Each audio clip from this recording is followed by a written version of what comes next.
no further delay, we're going to jump right into the readings. We'll be starting off with Capricorn. Remember, as I go into the reading, time is an illusion. Man can be a woman and a woman can be a man. Energy is kinetic. This could be past energy, present energy, or this could be future energy that someone is about to flow right on into. There's something about frogs or like Princess and the Frog or something is what I'm seeing. Something could be, yeah, significant about like frogs. I'm hearing the name Neil, Roger, Roderick, Coley, Trejo again.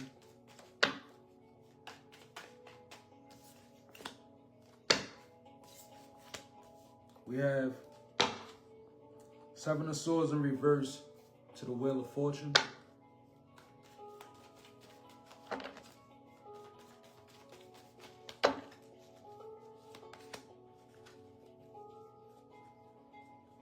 To the Nine of Wands in reverse.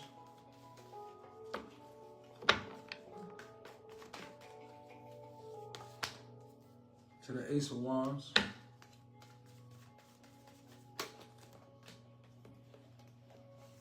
To the Two of Pentacles, came out sideways.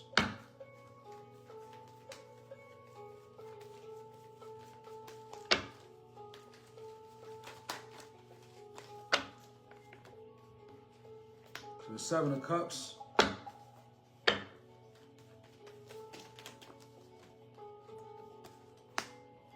To the King of Cups, which also flew out the deck sideways.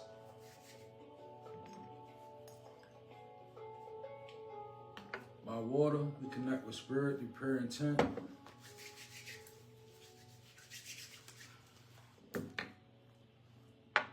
Okay, Capricorn, so we got a Seven of Swords in reverse to the Wheel of Fortune.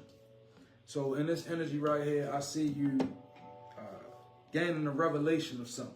Some truth came in. You may have been going through arguments about it. I see argumentations as well. Like I see you being in the mode of maybe fighting against the resistance that was trying to maybe pin you down, or hold you in place. It could have been a lie that you were perceiving in your mind. It could have been a way of living.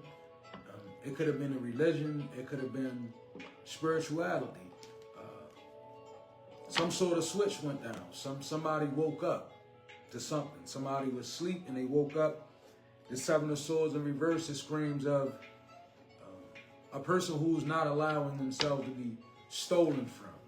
Like, you aren't allowing people to steal from you in this energy any longer, Capricorn. The Wheel of Fortune, you have strength and new beginnings. The cycle restarts. So I see change, chance, fate, happiness, cycles, destiny, luck, karma. So I see the good, the bad, and the ugly, basically, in this Wheel of Fortune. Like, I'm seeing somebody that went through something that may have taken a toll on you. And you came to a sudden realization. And it was one of those things where it was like, all right, I know my worth. I know my value. I'm not letting anybody steal from me any longer. And you switching, it brought forth a different cycle of events. That's the thing about the mundane. When we live in the mundane, we really don't know just how much our decision making affects our spirituality. And when we make decisions to wake up, right, it affects a whole, it's almost like, imagine having ancestors that probably gave up on you. So they in the yamas and they resting, they don't even got their eye on you, right? But then imagine you doing something and you waking a certain part of yourself up that wakes them up. Then they roll over and they look. Because see, the aim for the ancestors, high vibrational, they always rely on us to break generational curses because it frees them up in the yamas. In the afterlife, when we walk upright, they become free. So Wheel of Fortune, great energy, right? You know, like I said, you do have karma here, so you could be answering for some things that you did with your own hand, right? And that's quite natural. We all have to go through it. But the Wheel of Fortune upright in the ancestral deck, major arcana, right? 9 of Wands, you could be frustrated. I'm getting a defensive, kind of like obstinate, is delays, right? Disaster also, meaning like, I'm saying with the Wheel of Fortune, it screams of a person that survived a disaster. So I can see you surviving, but I also see you in a frustrated and a defensive kind of energy. It's like, you know, wanting to advance, but spirit say no. You know how that feels? I can tell you, it's like, you know how you want to move on, and spirit is like, I'm ready, all right, I'm ready to go. And then you move in your own volition, but it doesn't work. And then you become frustrated, like, man, look, I want more. But you have to rest assured that the Wheel of Fortune favors you. So it doesn't mean, Capricorn, to try to make things happen in your time. It's going to frustrate you more. You got to rest in this. See, the Wheel of Fortune, that's like the ancestors saying, all right, I got you. So with that being said, you don't want to overextend them, right? Somebody is needing to leave out a glass of water. You know, when we get into that kind of energy, it can have us looking at others and comparing our lives and not really being grateful for what's already happening right there. True. That's true. Great input. You know, you may be anxious. And I tell you again, rest in the Wheel of Fortune now. Ace of Wands, take your time, take action on your ideas. So this could be a time where this Ace of Wands, I feel, is purely mental, right? Ace of Wands is a mental move. Like, when you really weigh down what the Ace of Wands mean, it's like your best move, but in your mind, you know, as a man thinketh, so is he. So as you begin to think, that's your Ace of Wands. When when you getting together, when you preparing and you decide from a deeper place that, okay, this is what I'm going to do. Now Spirit is saying it's about harvesting the energy, right, from source. So that requires rest.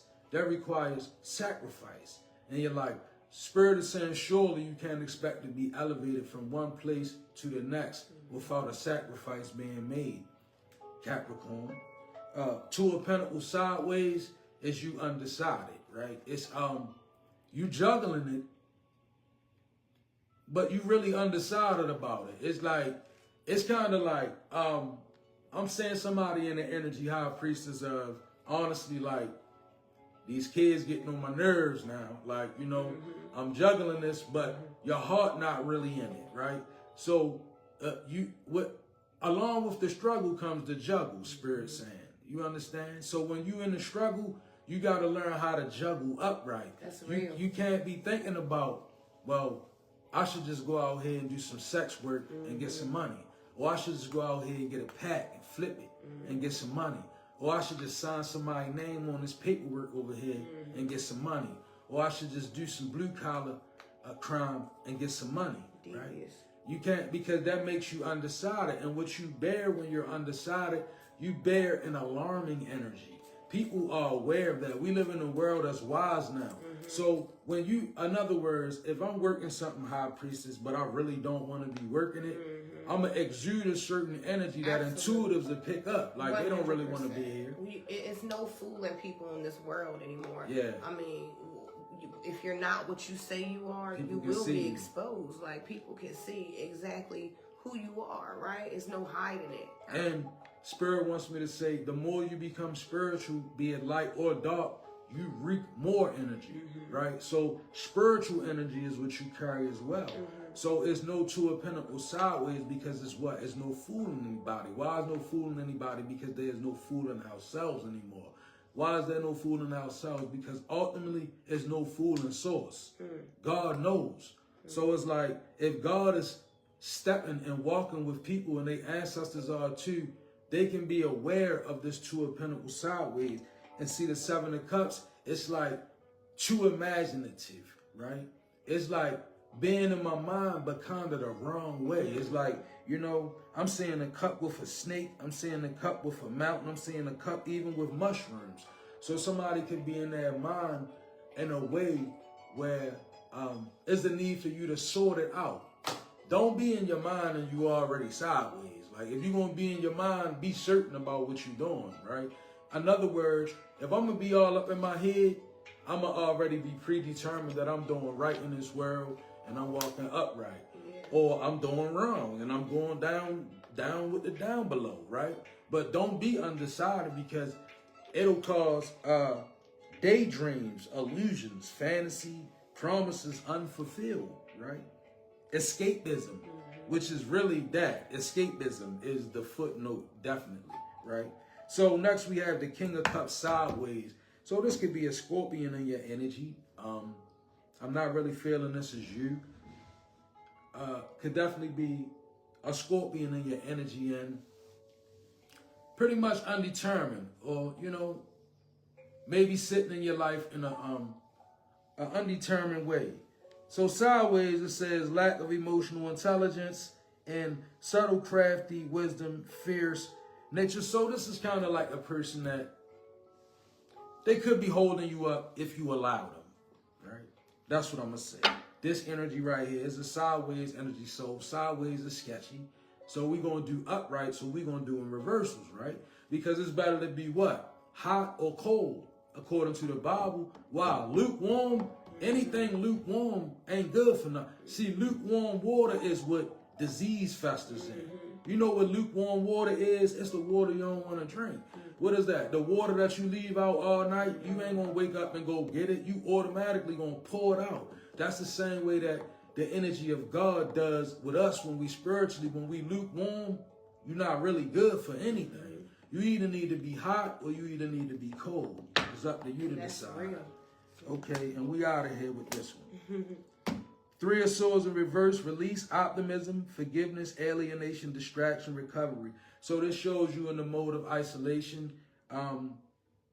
Maybe you're releasing some things and you're becoming more optimistic, which is always good. Pessimism is definitely the devil's playground. When we become pessimistic, the devil really gets to us. So optimism is very much needed for elevation. Alienation could be focus on the distractions, and most importantly, focus on your recovery.